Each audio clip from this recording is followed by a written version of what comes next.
Welcome to Mayotte, a stunning archipelago nestled in the Indian Ocean.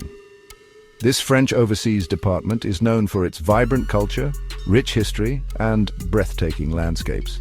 Join us as we explore the many facets of this unique island paradise.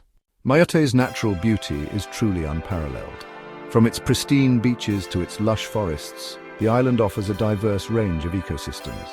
The coral reefs surrounding Mayotte are a haven for marine life, making it a top destination for snorkeling and diving enthusiasts.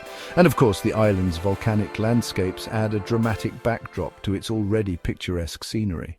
The cultural heritage of Mayotte is a fascinating blend of African, Arab, and French influences. Traditional music and dance play a significant role in the daily lives of the Mahorais people. The island is also home to numerous festivals and celebrations that showcase its rich traditions and customs. Moreover, the local cuisine, with its unique flavors and ingredients, is a delightful experience for any visitor.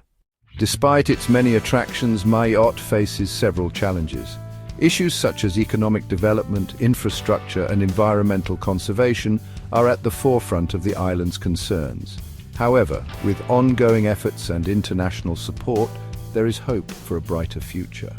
The resilience and determination of the Mahorais people will undoubtedly play a crucial role in shaping the island's path forward.